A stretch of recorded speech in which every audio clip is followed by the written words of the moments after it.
Bien, muchas gracias, Vero. Bueno, vamos a seguir hablando de economía, del movimiento de Uruguay, la suba de precios, pero también la flexibilización de medidas. Para esto es que recibimos hoy a Gabriel Odone, doctor en Historia Económica por la Universidad de Barcelona, economista de la Universidad de la República y que también socio y responsable del Departamento de Análisis Económicos y Finanzas de CPA Ferrer. Bienvenido, gracias por estos minutos. Muchas gracias por la invitación. Bueno, hoy una de las principales noticias que venimos informando tiene que ver con esto que veíamos, ¿no? Los operadores turísticos, flexibilización de medidas para el ingreso, ¿no? Con esa intención de mover un poco más la economía, pero también el análisis de un posible levantamiento de la emergencia sanitaria. ¿Qué implicaría para la economía levantar la emergencia sanitaria? Bueno, hemos venido observando desde la segunda mitad del año pasado, pero sobre todo a partir de noviembre, una normalización creciente de la actividad económica. Por lo tanto, cada paso que se va dando constituye un aporte para la economía. O sea que en realidad es una buena noticia. Es una buena noticia primero desde el punto de vista sanitario, porque eso quiere decir que las autoridades están visualizando un aflojamiento de la situación y eso permite liberalizar las medidas restrictivas. Y en segundo lugar, permite este escenario de mayor normalidad. Concretamente no me he puesto a reflexionar sobre una medida de levantamiento de la emergencia sanitaria en qué se puede traducir un evento económico, pero hasta ahora, si yo no me equivoco, ya prácticamente no había restricciones asociadas al negocio que pudieran ser modificadas por una decisión de este tipo, ¿no? Pero es una buena noticia, sin duda, porque lo que nos devuelve es una señal de normalidad y por lo tanto la gente se empieza a comportar desde el punto de vista económico de una manera más común de lo que lo había hecho en los últimos 2 años.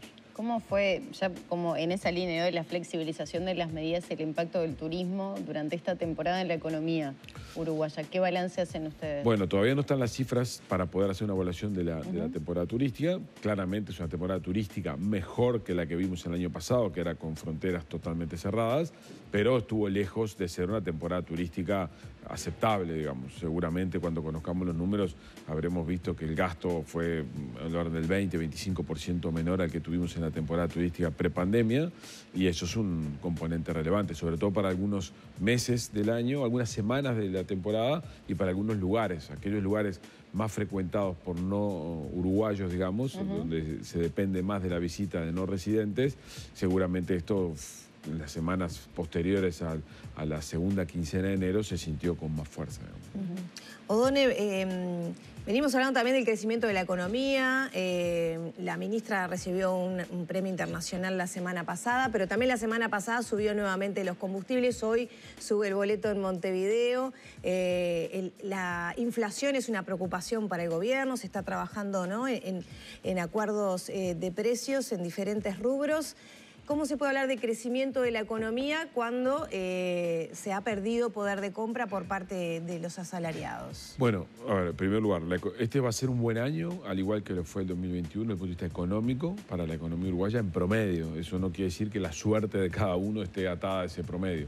Pero Uruguay va a crecer este año, 2022, en torno al 4%, o por encima del 4%, que es un buen registro de crecimiento.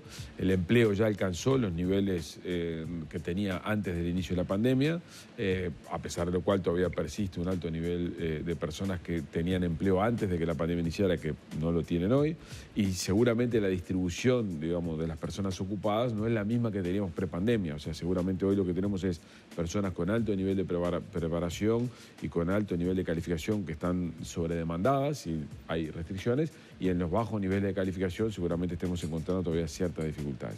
O sea que desde el punto de vista de la actividad económica, la situación del país actual y las perspectivas, por lo menos para el próximo año, son buenas, al influjo de inversiones de infraestructura que se están arrastrando, al influjo del inicio de la actividad de UPM que va a tener lugar a principios del año que viene, al influjo de la normalización del consumo progresiva, pero normalización al fin. Y con un sector exportador que por supuesto está gozando de precios extraordinariamente elevados y eso ha tirado de la economía. No obstante ello, como tú señalás, la economía ya venía con problemas para que la inflación convergiera a los niveles que el gobierno deseaba y a su vez a esto se le agrega todo el conflicto bélico y los efectos que esto tiene sobre los precios, sobre precios relevantes, combustibles y elementos de la canasta básica como son los panificados o las harinas que van a pegarle a los precios. ¿Eso qué supone? Y bueno, que va a ser un año de crecimiento pero con inflación elevada y por lo tanto con no recuperación del salario real. O sea, al final del día los ingresos de los hogares van a tener un cierto estancamiento. El empleo va a estar firme, pero los salarios, las remuneraciones no van a mejorar y eso supone que no hay una mejora sustancial en términos de las condiciones de vida, a pesar de que la economía va a crecer. Eso mismo quería consultarte porque, Gabriel, vos decías, se proyecta un 4% de crecimiento para este 2022. ¿Pero eso se va reflejado de la misma manera en los diferentes sectores? No. ¿O los sectores más vulnerables, los más pobres, van a seguir absorbiendo las consecuencias de todo lo que ha pasado en este último tiempo? ¿Los sectores más o de mejores ingresos económicos son los que realmente se van a ver beneficiados?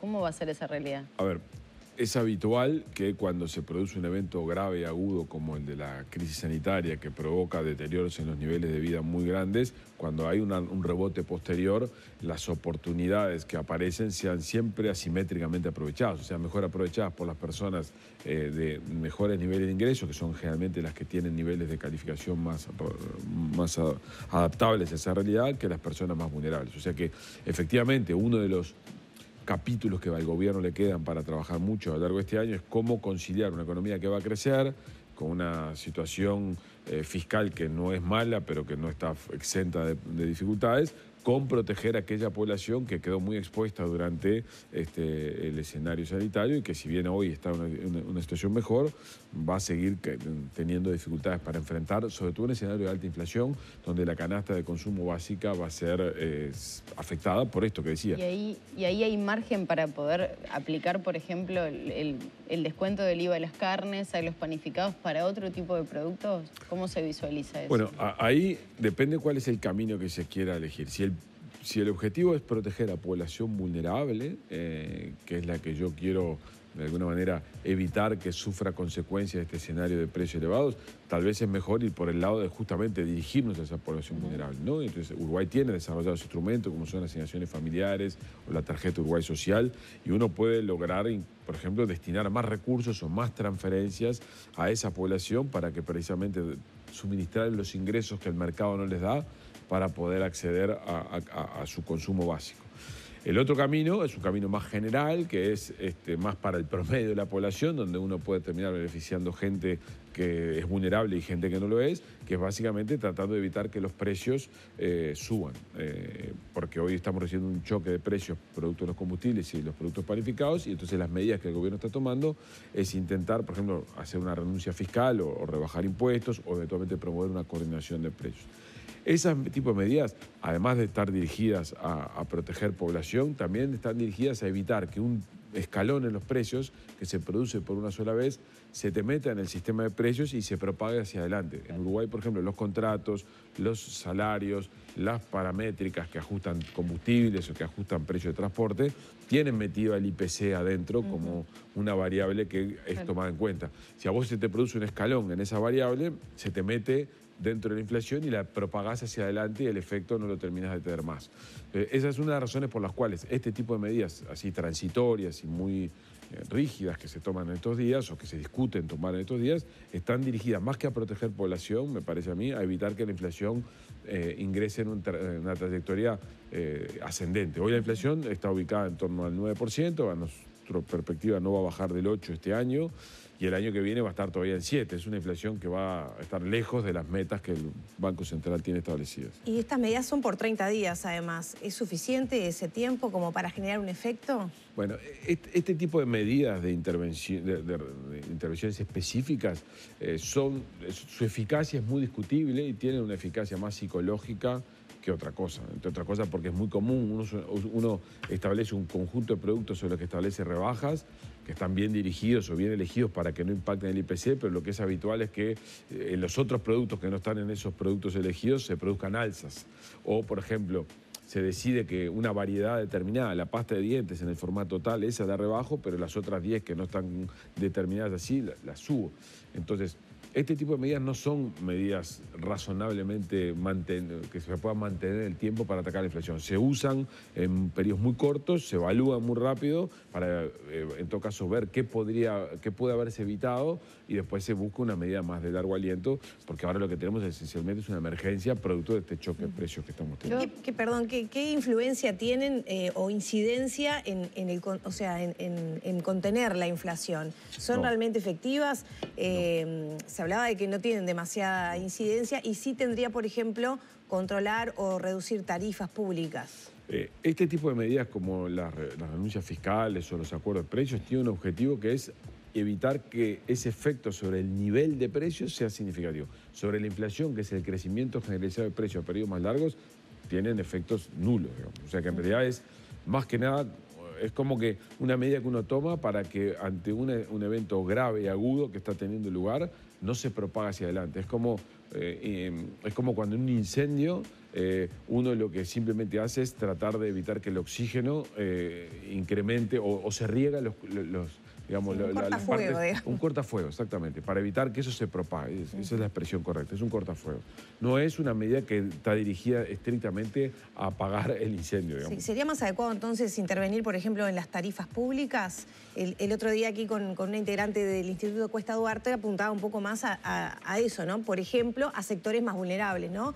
De menores ingresos o consumo limitado, bueno, allí aplicar algunos descuentos. Bueno, a ver, tarifas, el gobierno ya está haciendo algo de esto cuando no le traslada a los combustibles todo el aumento que debería ocurrir. Si seguimos la regla que está establecida por el Poder Ejecutivo y que fue sancionada y ratificada en la LUC, lo que hace el precio del combustible hoy es seguir una paridad de importación que establece la USEA. Hoy en día, con los aumentos que tuvieron lugar la semana pasada, estamos por debajo de los precios que la recomendación de la regla establece. De hecho, eso le cuesta al Estado unos 27 millones de dólares por mes mantener estas tarifas en lugar de haber reflejado los costos que efectivamente tiene. O sea que ya hay una renuncia en ese sentido. En mi opinión, si uno quiere proteger población vulnerable, es mucho más relevante ir a la población vulnerable y complementar sus ingresos que ir por rebajas de tarifas. Por ejemplo, les pongo un ejemplo habitual, el supergas. El supergas es un precio que en Uruguay está absolutamente subsidiado y el fundamento de eso es histórico, pero básicamente el fundamento es que se usa mucho para cocinar y para calentar, para calefaccionar en personas de bajos ingresos. Pero en realidad el supergas, la garrafa que está subsidiada, la consume al mismo precio yo que una persona que efectivamente tiene bajos niveles de ingresos. ¿A quién está dirigido el subsidio? Al final del día, ese precio, digamos, lo estoy recibiendo en parte yo. Pero si uno quiere proteger población vulnerable, uno tiene mucho más sentido subsidiarle el ingreso para que esa persona compre esa garrafa de supergas que subsidiar el precio del supergas.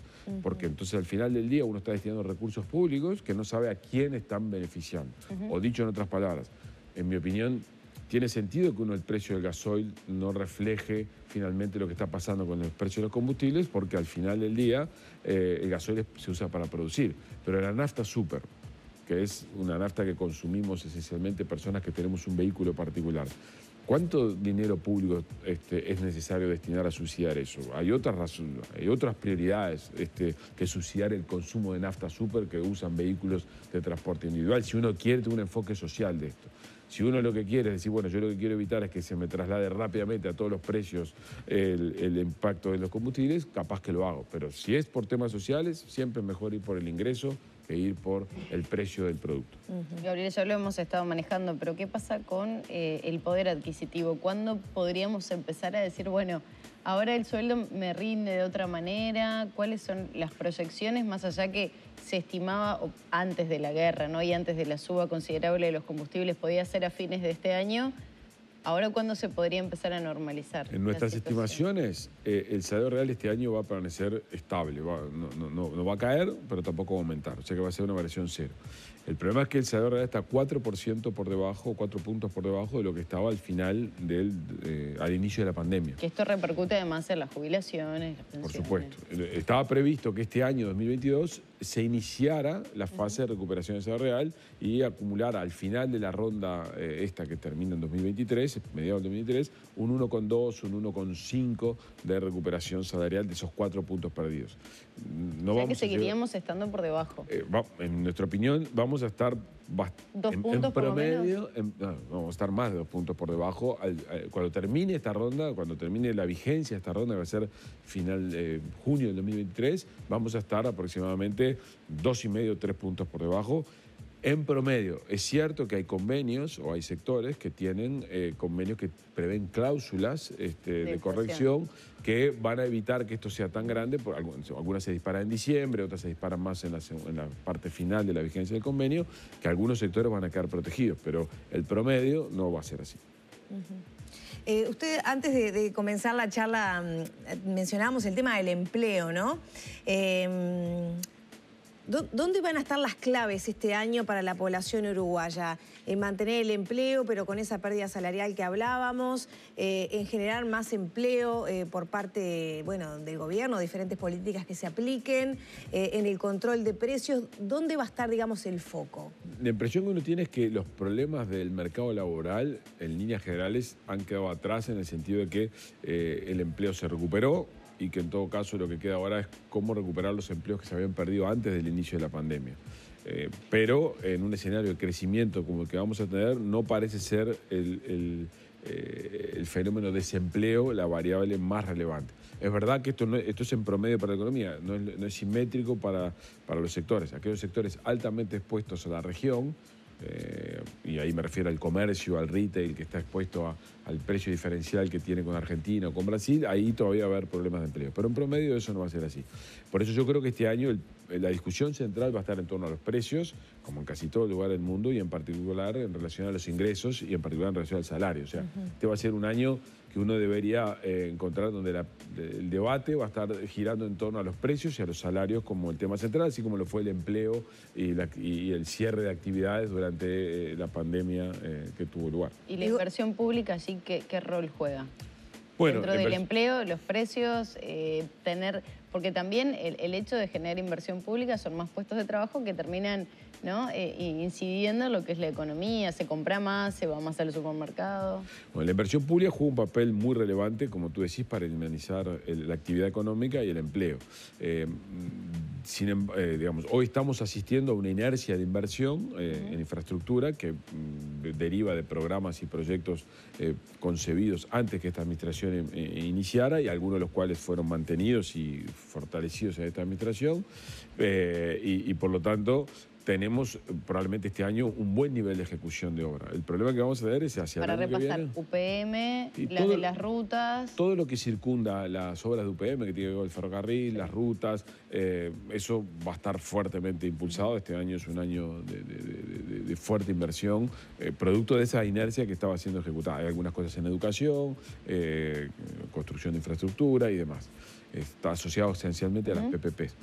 Pero lo que no tenemos por delante es una agenda de inversión pública relevante. Este gobierno decidió, cuando asumió, no acometerla. Básicamente era parte del mandato que había recibido y lo que había prometido en campaña, que iba a ser un ajuste fiscal. Estamos en los niveles de inversión pública más bajos desde que tenemos registros.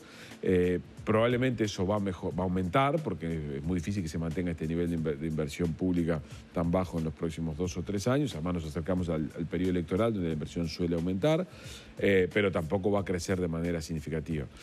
No ocurrió durante la pandemia, en la cual muchos países del mundo incrementaron notoriamente su inversión pública. Uruguay no lo hizo, y no creo que eso vaya a cambiar porque forma parte del diagnóstico que el gobierno tiene. El gobierno lo que entiende es que la inversión privada juega un rol mucho más relevante en términos de la dinamización de la economía, y por lo tanto va a seguir trabajando en algunas variables que supuestamente despejan incertidumbre, más que en concentrarse en hacer un gran incremento de inversión pública. Es verdad que hay una serie de proyectos que se anuncian en relación a agua y saneamiento, algunos temas que tienen que ver con hidrovía, pero en cualquier caso, si esos proyectos avanzan, en mi opinión, no van a tener efectos sobre este periodo de gobierno, sino se van a ver en el siguiente periodo, porque requieren de una etapa de preparación muy larga todavía.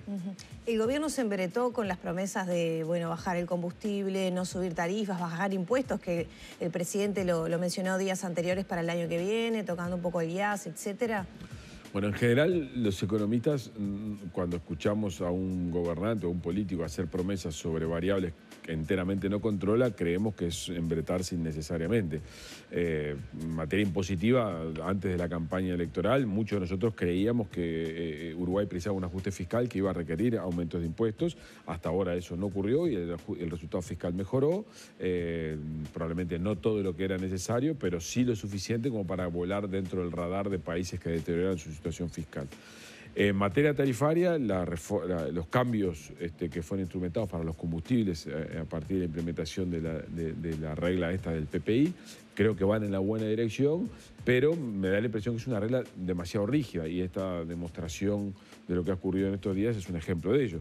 O sea, no haber una regla que se ajusta mensualmente y tener una regla que no tiene cláusula de escape o excepción definidas a priori, hacen que esté ocurriendo lo que ocurrió desde la segunda mitad del año pasado. La regla indicaba que el aumento del combustible tenía que de las tarifas tenía que ser una y no terminó siendo para evitar presiones sobre los precios, pero también en aquel momento para evitar que se metiera esto en la discusión electoral porque teníamos un referéndum. Entonces, al final del día tenemos una regla más transparente, pero que en realidad se aplica con criterios discrecionales, que pueden ser fundados, pero que está lejos de ser aquello de que tenemos una regla donde si el precio sube del petróleo va a subir de manera clara y si el precio baja va a bajar de manera clara. Entre otras cosas porque cuando tenga que bajar el precio del combustible, alguien podrá decir, bueno, la espalda que tuvimos que cargar ahora me la tengo que cobrar porque yo tuve una renuncia fiscal de 27 millones de dólares por mes para evitar trasladar todo, ahora tengo que recuperar esa caja. Y eso va a ser parte de otra vez de una eventual no aplicación a rajatabla de la regla. O sea, la regla está definida en un buen camino, creo que vamos en la buena dirección, pero la implementación está hecha de manera imperfecta que todavía no ha generado la credibilidad suficiente. Tuvieron la mala suerte, hay que reconocer, de que esto ocurrió en el medio de una escalada del precio del petróleo inesperada por razones vinculadas al conflicto. Odone, muchas gracias por estos minutos. Gracias por la invitación, muy amable. Cerramos por aquí la entrevista, ya son las 9 de la mañana, 44 minutos. 17 grados la temperatura. Maggie, momento de hacer una nueva pausa. Dale, seguimos con muchísimo más aquí en Arriba Agenda.